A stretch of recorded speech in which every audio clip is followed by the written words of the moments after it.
হয় ও নারী খোর নাইলে বান্ডেল খোর, দুটোই পাচ্ছে না, তাইও জ্বলে। খারাপ লাগতেছে আপনাদের?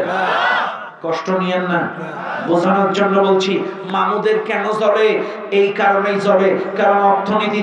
এইবার আসেন, এই জায়গায় যে মোটরসাইকেল কটা আমি দেখছি, এটা ডিসকভার, এটা হলো প্লাটিনা, এটা হলো হিরো, ওটা বাজাজ, ওটাও প্লাটিনা সম্ভবত।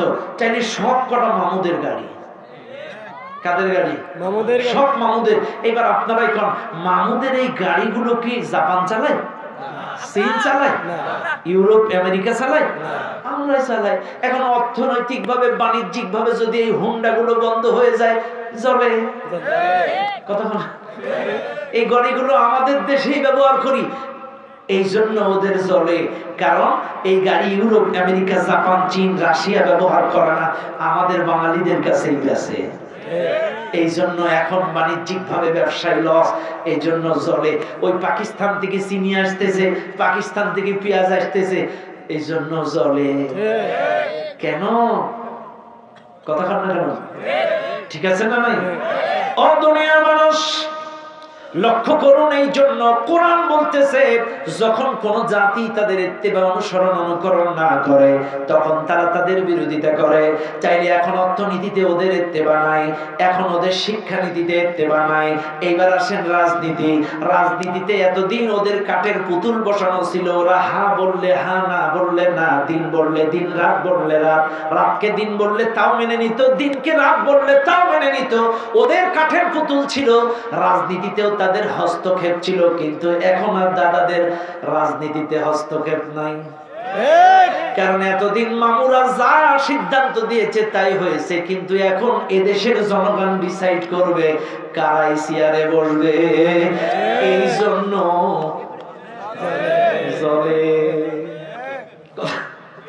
কথা ঠিক আছে না ভাই? তাহলে এখন আর রাজনীতিতে মামুরা কিন্তু মাথা দিতে পারবে না, কারণ এখন এই দেশের জনগণ ডিসাইড করবে কারাই ক্ষমতায় যাবে।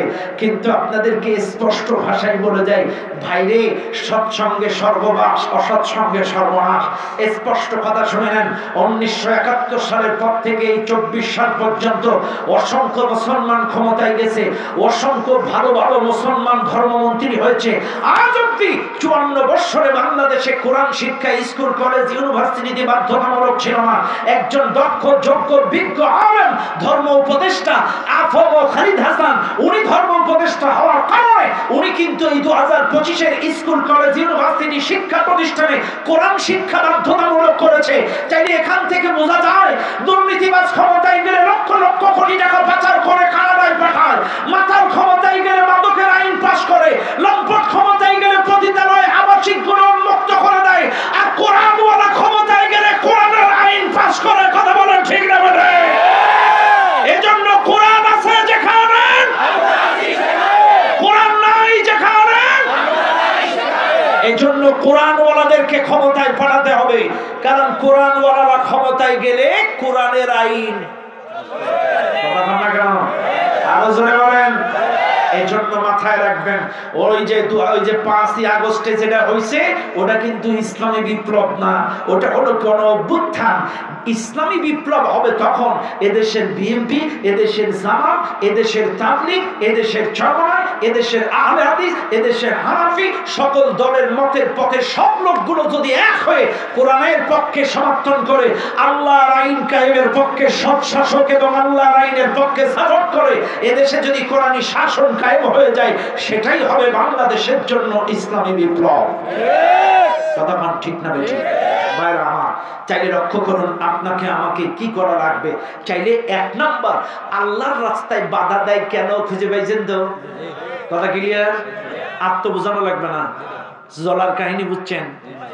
হ্যাঁ, স্কুল কলেজে কোরআন শিক্ষা বাধ্য করেছে বলে তোমাদের কেন জ্বলে রে মামু, তোমার কেন জ্বলে? শয়তানে কি নারে তোমার, শয়তানে কি জ্বালে আগুন তোমারই শরীরে, তোমার কেন জ্বলে রে মামু, তোমার কেন জ্বলে? কথা বলেন ঠিক না ঠিক? তাহলে এক নম্বর কারণ, অর্থনীতি, রাজনীতি, সমাজনীতি, শিক্ষানীতি, সংস্কৃতিতে এখন আর মামুদের ইত্তেবা নেই। এই জন্য ওরা খালি উল্টো পাল্টা নিউজ করে। কথা বল না কেন? কথা ক্লিয়ার? ব্যাস, চাইলে এক নাম্বার লড়াই করতে হবে তাদের বিরুদ্ধে যারা তোমাদের বিরুদ্ধে লড়াই করে। শোনেন, কিয়ামত বেশি দূরে নয়, গাজওয়াতুল হিন্দের জন্য প্রিপারেশন নেন। আপনাকে কিন্তু শুধু প্রস্তুতি নিলে হবে না, 5 ওয়াক্ত নামাজে দোয়া করতে হবে। সবাই কিন্তু গাজওয়াতুল হিন্দে অংশগ্রহণ করতে পারবে না, সবাই কিন্তু ইমাম মাহদির অনুসরণ করতে পারবে না, সবাই কিন্তু ঈসা আলাইহিস সালামের পক্ষে থাকতে পারবে না। আল্লাহ যাদের কবুল করবে তারাই পারবে ইমাম মাহদির অনুসরণ হতে। আল্লাহ যাদের কবুল করবে তারাই পারবে ওই গাজওয়াতুল হিন্দে অংশগ্রহণ করতে। কাজে আমাদেরকে প্রস্তুতি নিতে হবে। গাজওয়াতুল হিন্দ কিন্তু বেশি দূরে নয়, এজন্য আমাদেরকে প্রিপারেশন নেওয়া লাগবে। রাজি আছেন না ইনশাআল্লাহ? ও দুনিয়ার মানুষ, 2 নাম্বার আল্লাহর পথে বাধা দেয় কারা? কোরআনের পথে, হকের পথে, সত্যের পথে বাধা দেয় কারা? 2 নাম্বার বাধা দেয় তারা মুসলমান মুনাফিক যারা। কারা? কথা কম। মুনাফিক আছে নি? আছে আমাদের দেশে? টাঙ্গাইলে নেই? টাঙ্গাইলেও আছে? হ্যাঁ, টাঙ্গাইলেও মুনাফিক আছে নি? আছে, খেয়াল করবেন, টাঙ্গাইলেও মুনাফিক আছে। বাস্তবে দেখেন, ইসলামের সবচাইতে বেশি ক্ষতি যুগে যুগে ইহুদি খ্রিস্টানদের চাইতেও বেশি ক্ষতি করেছে এই মুসলমান মুনাফিকের দল। ইরাকের সাদ্দামকে গ্রেফতার করতে পারত না যদি ওর সহযোগী মুনাফিক সহযোগিতা না করতো আমেরিকাকে। সিরাজউদ্দৌলাকে হত্যা করতে পারত না যদি মীর জাফর মুনাফিকি না করতো তার সাথে। এরপরে আপনি তাকান, এরপরে তাকান, আজকে গোটা পৃথিবীতে আজকে আমার নবী দাঁত ভাঙতো না, আমার নবী রক্ত ঝরতো না যদি মুনাফিক আব্দুল্লাহ ইবনে উবাই সহ মুনাফিকেরা যদি বাইপাস দিয়ে কাফেরদের কানে যুদ্ধের করা কৌশল পদ্ধতি না বলে দিত কাফেরদের কানে। কাজে আজ এদেশের অসংখ্য আলেমকে আমরা হারিয়েছি, এদেশের অসংখ্য ইসলামী আন্দোলনের নেতৃবৃন্দদেরকে আমাদের হারানো লাগতো না। এই দেশের নামদারি মুসলমান মুনাফিকেরা যদি রাতের অন্ধকারে এদের নামের তালিকা ওদের হাতে তুলে না দিত। এই দুর্গাপুরে ইসলামী আন্দোলন করে কারা? ইসরায়েল জানে না? এই দুর্গাপুরে ইসলামী আন্দোলন, এটা তো আমেরিকা জানে না? চাইলে এদের তালিকা ওদের হাতে গেল কি করে? কথা নিশ্চয় আমার গ্রামের, আমার মসজিদের এই মুসলমান মুনাফিক মার্কা তালিকা কথা না দিছে না? এখনো পর্যন্ত এই দেশটা যে স্বাধীন হয়েছে, এই দেশটা স্বাধীন হয়েছে, তুই দেশের নাগরিক, দেশের পক্ষে থাক, কিন্তু এখনো পর্যন্ত কিছু নামধারী মুনাফিকরা এখনো পর্যন্ত তলে তলে চক্রান্ত চালাচ্ছে। এই দেশে একটা অপ্রীতিকর ঘটনা ঘটায় আলাদটা 28 অক্টোবর ঘটাতে চায়। কিন্তু আমরা স্পষ্ট ঘোষণা দিতে চাই, আমার মাইকের আওয়াজ যত দূরে যাচ্ছে এবং আপনাদের মাধ্যমে পৌঁছে দিতে চাই, যারা এই বাংলার জমিনে আলাদটা 28 অক্টোবর ঘটাতে চায়, শোনো, এই বাংলাদেশের মানুষ 52-তে 48 রক্ত দিয়েছে, এই বাংলার মানুষ 71-এ রক্ত দিয়েছে, এ বাংলার মানুষ রক্ত দিয়েছে 1971-এ, এ বাংলার মানুষ রক্ত দিয়েছে এই 5ই আগস্টে, জুলাই রক্ত দিয়েছে। কাজে প্রয়োজন হলে আরেকবার রক্ত দেবে, কিন্তু শুনে নাও, তোমাদের মতো জালেমদেরকে বাংলার জমিনে আরেকটা 28 অক্টোবর ঘটতে আমরা দিব না। কথা বলেন ঠিক না?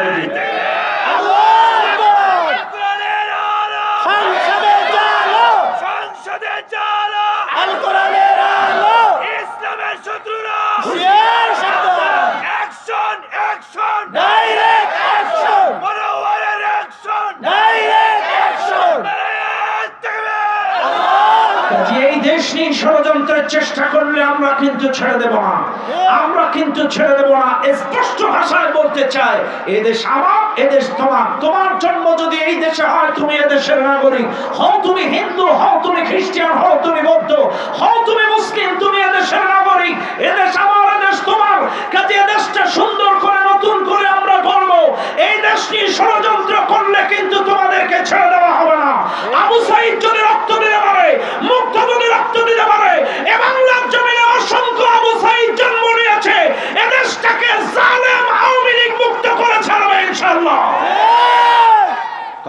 ঠিক না বেঠিক? আপনাকেই বলে যায়, এই দেশের অসংখ্য জিহাদি বক্তারা একটা সময় ওয়াজ করত আওয়ামী লীগ মুসলমান না, অনেক বড় বড় জিহাদি বক্তারা ওয়াজ করতো, তো আমি এটা প্রোটেক্ট করতাম যে না ওরা একটা মুসলিম দল, ওদের কেন মুসলিম নাই কথা বলবেন না, এগুলো ঠিক নাই, জাতীয় ওয়াজ করা ঠিক না।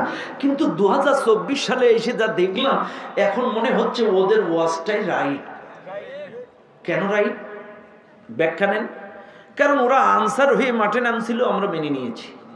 ওরা কুলি হয়ে মাঠে নামছে, তাও মেনে নিয়েছি। রিক্সাওয়ালা হয়ে মাঠে নামছে, তাও মেনে নিছি। কিন্তু তুই মুসলমানের সন্তান, ইসকনের সদস্য হয়ে জয় শ্রীরাম বলবি, আর তুই নিজেকে মুসলমান দাবি করিস? কথা বল না। কোন মুসলমানের সন্তান ইসকনের সদস্য হয়ে জয় শ্রীরাম স্লোগান দিতে পারে না। আর জয় শ্রীরাম স্লোগান যারা দেয় তাদের কি মুসলমানিত্ব থাকবে? জোরে কোন থাকবে না। তাইলে যারা স্বার্থের কারণে নিজের দল ত্যাগ করে ইসকনের সদস্য হয়ে জয় শ্রীরাম স্লোগান দেয়, এরা কখনো মুসলমান হতে পারে না। কথা ঠিক না বেঠিক? কাজে আপনাদেরকে বলবো, এদেশ আমার, এদেশ আপনার, আসেন আমরা এই দেশটাকে সুন্দর করে গড়ে তুলি। কথা বলেন ঠিক না বেঠিক? বাইরে আমার মুনাফিকি করবেন না। মুনাফিকের অর্থ হচ্ছে সুড়ঙ্গ পথ। মুনাফিকের অর্থ কি? নাফাকুন শব্দের অর্থ হচ্ছে সুড়ঙ্গ পথ, এক দিক দিয়ে ঢুকে আর এক দিক দিয়ে বাইরে যাওয়া, দ্বিমুখী চরিত্র। এক কথায়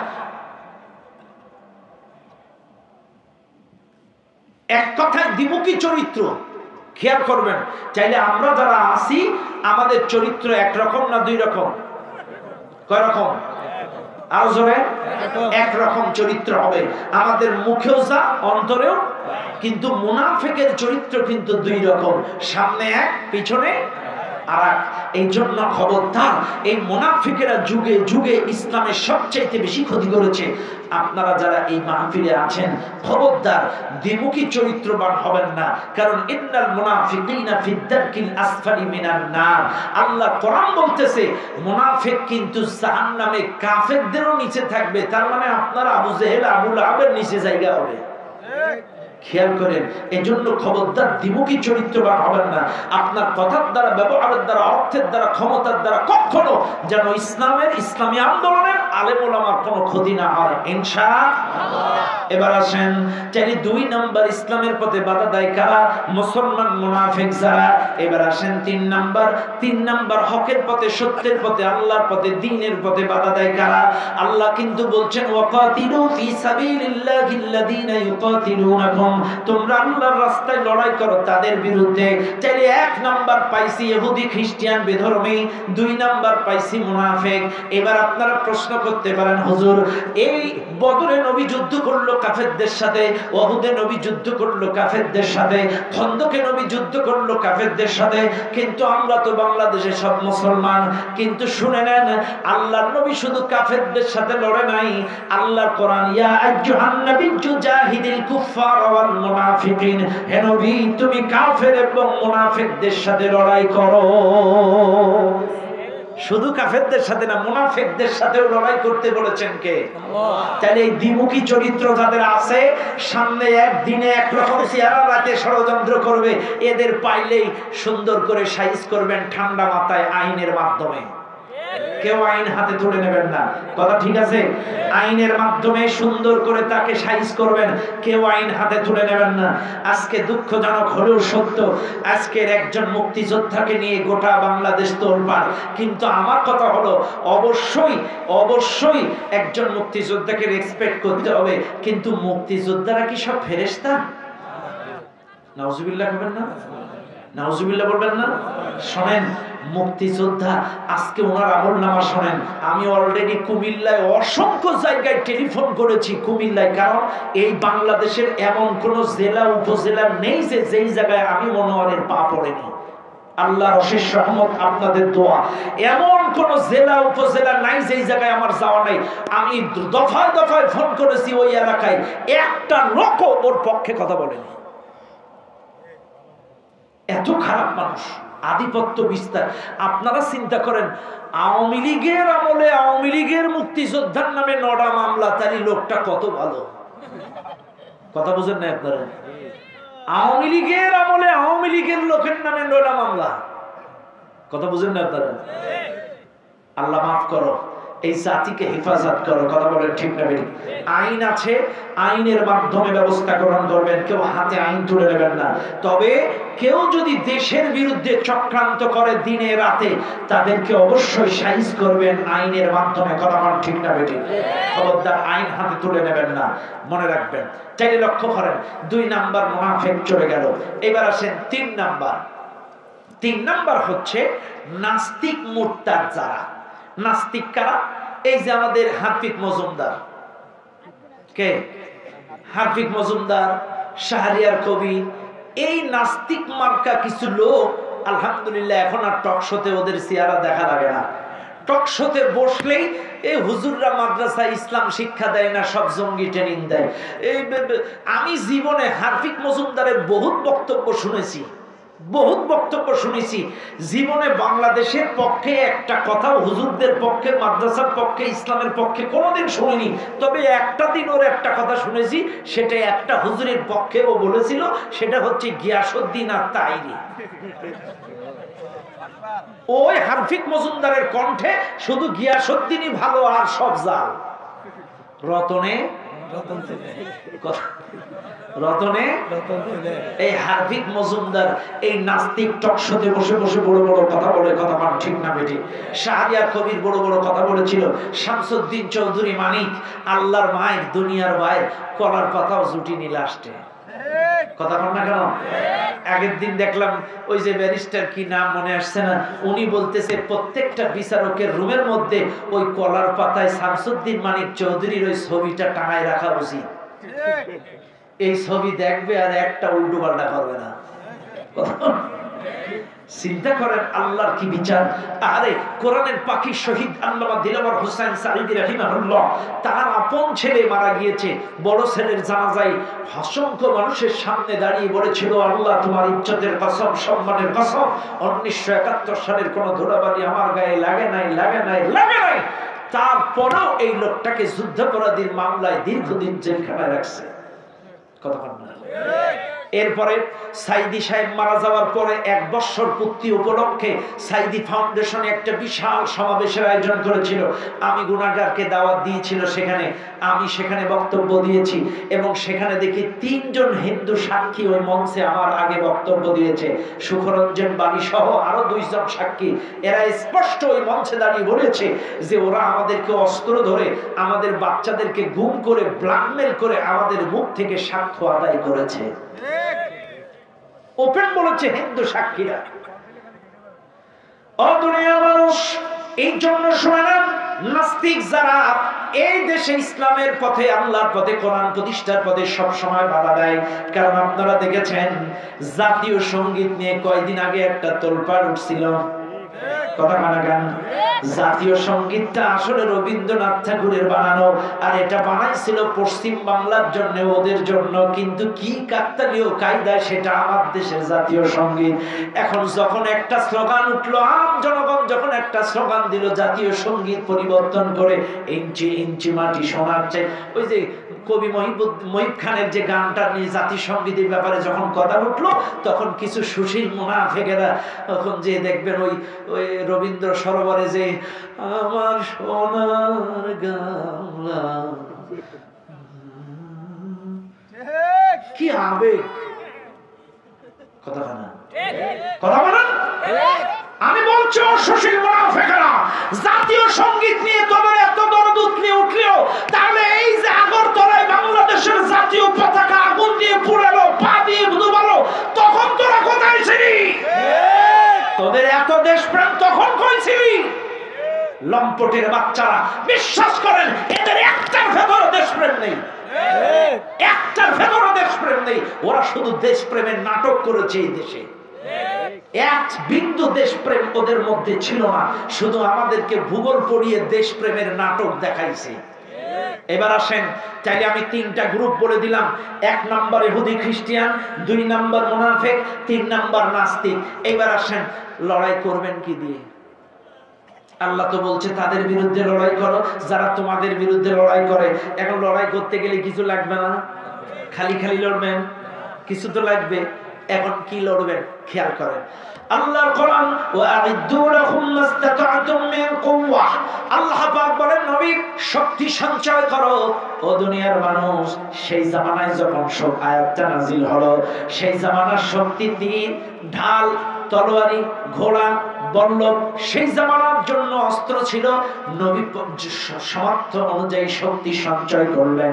এইবার আপনারা শুনে নেন, এইবার বাংলাদেশ, এখন যদি বাংলাদেশে ১৫০০ বছর পরে এই আয়াতের ব্যাখ্যা করি, এখন আপনারা কি সঞ্চয় করবেন? এবার আপনারা কেমনে লড়াই করবেন? শুনে নেন দুনিয়ার মানুষ, আল্লাহ কোরআন বলেন, ওয়া ইন আকাবতুম ফাআকিবু বিমিসলি মা উকিবতুম বি। সূরা নাহলের আয়াত। আল্লাহ পাক বলেন, ওরা তোমাদেরকে যেইভাবে আঘাত করবে তোমরাও সেইভাবে আঘাত ফিরাইয়া দাও। কথা বলেন, কথা বলেন। তাহলে আল্লাহ বলেন, ওরা যেইভাবে মারবে তোমরাও সেইভাবে মারো। এখন ওই ভারতের দালালেরা ওরা ওদের চ্যানেলগুলোর মাধ্যমে আমাদেরকে আঘাত করছে। তাইলে আমাদের উচিত আমাদের প্রত্যেকটা চ্যানেলের সত্যগুলো তুলে ধরা। কথা বলেন না কেন? প্রত্যেকটা চ্যানেলে মিডিয়ার মাধ্যমে এটা প্রতিহত করা। যেহেতু ওরা মিডিয়া দিয়ে আক্রমণ করছে, ওদের রিপাবলিক বাংলা, এরা যে কত বড় শয়তান। ইবলিস যদি কেউ না দেখে, ওই শালার দেখলেই বুঝবে যে ইবলিস কত খারাপ ছিল। মিন মিন মিন মিন শয়তান। এর নামটা কি বলো? ওর নামটা কি বলো? নামটা মনে আসছে। আচ্ছা, যাই হোক, আমার সাতক্ষীরার একটা বাস্তব কথা বলি। সাতক্ষীরায় কলারোয়া উপজেলা প্রথম আসন, কয়েকটা আসন আছে সাতক্ষীরায়। তার প্রথম ১ নম্বর আসন যেটা কলারোয়া আসন। এই যে অধ্যক্ষ ইজ্জতুল্লাহ স্যারের আসনটা হচ্ছে কলারোয়া আসন, আমার এই শরীফ ভাই ছেলে। এই অধ্যক্ষ ইজ্জতুল্লাহ স্যারের আসনটাই হচ্ছে কলারোয়া আসন। এই কলারোয়াতে এক ভাইস চেয়ারম্যান ছিল ওই জালেমদের। লক্ষ লক্ষ, হাজার হাজার টাকা, লক্ষ লক্ষ টাকা, কোটি কোটি টাকা দুর্নীতি করে বাড়ি, গাড়ি, জমি জমা, এমনকি সরকারি রাস্তার পাশে জায়গা দখল করে একটা বিশাল চাইনিজ রেস্টুরেন্ট বানাইছে। এটা মন্দিরের কোয়ালিটি। কি কোয়ালিটি? মন্দির কোয়ালিটি একটা রেস্টুরেন্ট বানাইছে। এই চেয়ারম্যান কিন্তু মুসলিম, শাহেন শাহ, নাম হলো শাহেন শাহ। ও একটা সুন্দর করে মন্দির কোয়ালিটির রেস্টুরেন্ট বানাইছে, চাইনিজ রেস্টুরেন্ট। এখন ৫ই আগস্টের পরে উৎসুক জনতা ওই দুর্নীতির রেস্টুরেন্টটা কে বা কারা আগুন জ্বালাইছে, রিপাবলিক বাংলা প্রচার করছে, বাংলাদেশের সাতক্ষীরা জেলায় ইসকনের মন্দির জ্বালাই দিছে। আমি ওই হোয়াটসঅ্যাপে রিপাবলিক বাংলার নাম্বার ম্যানেজ করলাম। ম্যানেজ করে বললাম, দাদা আপনারা আসুন, দেখুন এটা আসলে মুসলমানদের রেস্টুরেন্ট। ওই দিন আমার যা মাথা গরম, সেই ঝাড়া ঝাড়লাম। কারণ রিপাবলিক বাংলার হোয়াটসঅ্যাপ নাম্বার আমি ম্যানেজ করেছি, কারণ ইন্ডিয়াতে যাই যাই অনেকের সাথে সুসম্পর্ক। ওদের ওই হোয়াটসঅ্যাপ নাম্বার মেসেজ করে আমি মেসেজও দিয়েছি। আর ওই শাহিন শাহ চেয়ারম্যানের 14 গোষ্ঠীর ঠিকানা, বাড়ি, গাড়ি, জমি, জায়গা সব কিছু দিয়ে ছেড়ে দিয়েছি। পারলে এটা পোস্ট, এটা একটু সংবাদ বলি শোনান। ওই জালেমরা আমারে ব্লক মেরে দিছে। কথা বুঝছেন? এত খারাপ একটা মুসলমানদের হোটেল এটারে চালাই দিছে ইসকনের মন্দির। এই যে অ্যাডভোকেট সাইফুল ইসলাম আলিম হত্যা হলো, ওরা প্রচার করেছে চিন্ময় কৃতদাসের আইনজীবীকে হত্যা করছে, ওরা ওইটা চালাই দিছে। মানুষ খারাপ হয় তাই বলে এত খারাপ? এবার আসেন, চাইলে ওরা যদি মিডিয়া দিয়ে লড়াই করে, আমাদেরকেও কি দিয়ে লড়াই করতে হবে? সত্য তুলে ধরতে হবে। সত্য তুলে ধরতে ভয় পাবেন না। আপনার এলাকায় যত হিন্দু আছে তাদের সাথে চলেন ফেরেন, কথাবার্তা বলেন, তাদের সাক্ষাৎকার গ্রহণ করেন। দাদা আপনি কেমন আছেন, কয় ছেলে মেয়ে, কতদিন আছেন, আপনার উপরে কোনো ডিস্টার্ব হয়েছে কি হয়েছে, সরাসরি এগুলো ভিডিও ধারণ করে আপনার ফেসবুকে পোস্ট করেন। ওই জালেমদের থুতামুখ ভোতা হয়ে যান। কারণ আমি ভারতের অসংখ্য রাজ্যে প্রমাণ করেছি, বিশ্বাস করেন ভারতের চাইতে আমার দেশের হিন্দুরা হাজার হাজার গুণ ভালো আছে। যতটা না ভালো ভারতের হিন্দুরা আছে, তার চাইতে আমার দেশের হিন্দুরা নিরাপদ। কথা কোন ঠিক কিনা? 5ই আগস্টের পরে আমরা ওদের মন্দির পাহারা দিয়েছি, ওদের বাড়ি পাহারা দিয়েছি, ওদের মহল্লা পাহারা দিয়েছি। আর জালেমরা কিনা আমাদের বিরুদ্ধে। এই জন্য আপনাদেরকে বলি, শোনেন, কে তাবলিগ, কে আলিয়া, কে কওমিয়া, এখন আর ফতোয়া দিয়া দিয়ে করেন না। কারণ ওরা কিন্তু তাবলিগ, কওমি, আলিয়া, খারিজি আলাদা করছে না। ওরা বলছে সব মৌলবাদ, সব মৌলবাদ। চাইলে মৌলবাদ যদি বলে সবাই রে, চাইলে কেউ কিন্তু বাদ নেই। চাইলে বাতিলদের চোখে আমরা সবাই মৌলবাদ। চাইলে আপনারা কেন ভিন্ন ভিন্ন মতাদর্শের মধ্যে আছেন? কেন কেন ভিন্ন ভিন্ন ফেরকায় আছেন? আসেন এক হয়ে যায়, কথা বলেন ঠিক কিনা? চাইলে মিডিয়ার মাধ্যমে প্রতিহত করবেন এক। এবার দুই, এবার আসেন বাংলাদেশের সীমারেখায় আসি। বাংলাদেশে সামনে কিন্তু লড়াই। কি লড়াই? এই বাংলাদেশের লড়াই হলো ব্যালট পেপারের লড়াই। কিসের লড়াই? রাগ করবেন না, আমি কোরআনের আলোকে বলছি। ওয়াইন আকাবতুম ফাআকিবু বিমিসলি মা উকিবতুম বি। ওরা যেভাবে মারবে তোমরাও সেইভাবে মারো। চাইলে ওরা আমাদেরকে মারবে ব্যালট পেপার দিয়ে, আমরাও ব্যালট পেপারের লড়াই করব। কথা বলেন না কেন? আমরাও ব্যালট পেপার দিয়ে লড়াই করব, কারণ আমাদের আছে নীতি, আমাদের আছে নৈতিকতা। কথা বলেন না কেন? কিন্তু ওদের সেটা নেই। আসেন এইবার কেমনে লড়াই করবেন সেটার একটা বাস্তব চিত্র আমি আপনাদেরকে তুলে ধরি। মনে করেন আমি আপনাদের মসজিদের ইমাম, কি মেনে নিলেন? কিন্তু আমার তো সময় নেই। হ্যাঁ, মাইনে নিছেন? আচ্ছা ঠিক আছে, আপাতত আমি আপনাদের ইমাম, ঠিক আছে? এখন আমার সাথে আপনারা নামাজ পড়বেন, ঠিক আছে? সবাই আসেন নামাজ পড়েন। আল্লাহু আকবার। আলহামদুলিল্লাহি রাব্বিল আলামিন আর রহমানির রহিম ইয়্যাকা না'বুদু ওয়া ইয়্যাকা নাস্তাঈন ইহদিনাস সিরাতাল মুস্তাকিম গায়রিল মাগদুবি আলাইহিম ওয়ালাদ-দাল্লিন। মানলাম না, ইমাম মানলাম না। মানলাম না বললে তো সমাধান না। এটা সমাধান হচ্ছে ইমাম ভুল করলে লোকমা দেওয়া। ইমাম ভুল করলে এই আপনাদের মতো দুর্বল মুসল্লির কারণে ওই জালেম ইমাম 16টা বছর জুলুম চালাইছে। আপনারা যদি সময় মতো ওই জালেমের লোকমা দিতেন, ওরা এতটা শয়তানি করতে পারত না। আপনারা বাড়ি বসে বসে ওরা এত খারাপ, এই জন্য তো ওরা শয়তানিটা করছে। ইমাম যেখানে ভুল করবে সেখানে লোকমা। কথা বলেন। তাহলে লোকমা দেওয়ার পদ্ধতি কি? না না, শুধু আল্লাহ আকবার না, সুবহানাল্লাহ। এই যে তালি দিল কে? এটাও একটা মাসলা, এটাও একটা মাসলা। তিনটা মাসলা, আল্লাহু আকবার, সুবহানাল্লাহ, আবার কেউ বলে যে উল্টা সাইড দিয়ে একটু তালি দাও। তিনটা মাসলা লোকমা দেওয়ার।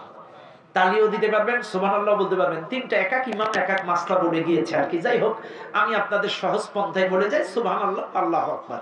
আমার প্রথম দিন শুধরাই নিলাম, আমি পড়ে গেলাম। এবার আসেন পরের দিন আবার আল্লাহু আকবার। আলহামদুলিল্লাহি রাব্বিল আলামিন আর রহমানির রহিম মালিকি ইয়াউমিদ্দিন ইয়্যাকা না'বুদু ওয়া ইয়্যাকা নাস্তাঈন গায়রিল মাগদুবি আলাইহিম। বলেছে হইছে? বাস, তাও সাহস পাচ্ছে না, একটু জোরে সোরে লোকমা দেবেন, ঠিক আছে? বাস, 2 দিন গেল। এবার আসেন তৃতীয় দিন। আল্লাহু আকবার। আলহামদুলিল্লাহি রাব্বিল আলামিন আর রহমানির রহিম মালিকি ইয়াউমিদ্দিন ইয়্যাকা না'বুদু ওয়া ইয়্যাকা নাস্তাঈন ইহদিনাস সিরাতাল মুস্তাকিম সিরাতাল লাযীনা আন'আমতা আলাইহিম গায়রিল মাগদুবি আলাইহিম ওয়ালাদ-দাল্লিন। قل هو الله أحد لم يلد ولم يولد। তাইলে পর 3 দিন ভুল। সূরা ফাতিহায় 2 দিন, ইখলাসে কমন জিনিসে ভুল। এটা কেউ মেনে নিতে পারছে না। যে নামাজও পড়ে না সেও বলছে না না, এটা মানা যাবে না, হুজুর ভুল করছে, হুজুর বাল। যে নামাজও পড়ে না সেও লোকমা দিচ্ছে, না হুজুরের চাকরি থাকবে না। বাস, চাকরি শেষ। এইবার আসেন ইন্টারভিউ। পেপার পত্রিকা নিউজ হলো, পরের দিন ইন্টারভিউ, ভোট, সভাপতি, সেক্রেটারি, ক্যাশিয়ার সবাই বসলো। এইবার 50 জন হুজুর আসলো। এবার দেখবেন সভাপতি সেক্রেটারি যে যদিও আলেম না, কিন্তু এরাই বড় মুফতি। কথা কথা না, মুফতি আলা, তার মানে এরাই বড় মুফতি। এখন ইন্টারভিউ শুরু হচ্ছে, সভাপতি তো একটু মশানে আছে, বড় মুফতি ওই। হুজুর নখ দেখি, হ্যাঁ ঠিক আছে, দাড়ি এক মুষ্টি, হ্যাঁ ঠিক আছে, হুজুর দেখি দাঁত দেখি, হ্যাঁ ঠিক আছে, হুজুর তেলাওয়াত করেন তো দেখি, মাশাআল্লাহ ঠিক আছে, আচ্ছা হুজুর বিয়ে করেছেন তো, হ্যাঁ করছি, হ্যাঁ ঠিক আছে, আচ্ছা হুজুর আগে যেন কোনো চাকরি করতেন, ওই ঘাটাইলে, আচ্ছা নাম্বার দেন তো, ওই কমিটির নাম্বার নিয়ে ফোন করলেন, হ্যালো ঘাটাইল কেন্দ্রীয় মসজিদ অমুক সোহেল কি নামাজ পড়ায় তো, হ্যাঁ পড়ায় তো, ওর কি চরিত্র লেনদেন টেন সব ঠিক আছে তো, হ্যাঁ ঠিক আছে, ব্যাস। শোনেন, সামান্য 5,000 টাকার বেতনের ইমাম নিয়োগ দিতে গেলে দাঁত দেখলেন, নখ দেখলেন, তেলাওয়াত দেখলেন, দাড়ি দেখলেন, টুপি দেখলেন, বিয়ে করছে কিনা দেখলেন, আবার বিগত মসজিদের নীতি নৈতিকতা ঠিক আছে কিনা সেটাও চেক করলেন, সামান্য 5,000 টাকার ইমাম। এবার বলেন, এই রাষ্ট্রের, এই আসনের, এই সমাজের ইমামগুলো যখন নিয়োগ দেবেন, তখন কি একটু দাড়ি টুপি চরিত্র নীতি নৈতিকতা দেখা লাগবে? সবাই বলেন লাগবে।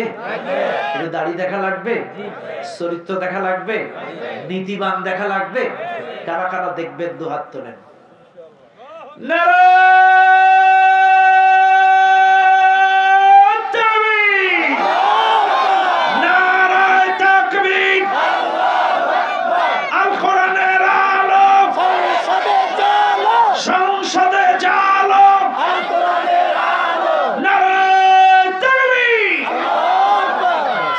আলহামদুলিল্লাহ, আলহামদুলিল্লাহ। আপনাদের লড়াইটা কোন পদ্ধতিতে করবেন সেটাও দেখিয়ে গেলাম। শোনেন, নামাজ শুধু পড়লে হবে না, নামাজের শিক্ষা, নামাজের ইমাম ভুল করলে যেমন পরিবর্তন করো, পরবর্তীতে ভালো ইমাম নিয়োগ দাও। এই সমাজের কোন ইমাম, এই রাষ্ট্রের কোন ইমাম যদি ভুল করে, ওকেও পরিবর্তন করে যোগ্য দক্ষ ইমাম নিয়োগ দাও। চাইলে আমরা আগামীতে এমন ইমাম নিয়োগ দেব যেই ইমাম জান্নাতের রাস্তা চেনে। কথা কোন ঠিক না বেটি? যে ইমাম স্টেশনে স্টেশনে নামাজের বিরতি দেয়, যে ইমাম দারসুল কোরআন দারসুল হাদিস ভালো ভালো কথা বলে, যে ইমাম জান্নাতের রাস্তা চেনে, এমন ইমামের পেছনে থাকবো ইনশাআল্লাহ। আল্লাহ পাক আমাদের সকলকে কোরআনওয়ালা আল্লাহওয়ালা ইমামের সাথে থাকার তৌফিক দান করুন। চিৎকার মেরে বলেন আল্লাহুম্মা আমিন। আসুন, আর কথা নয়, 12:30 বাজে, এখন আমরা দোয়া করব।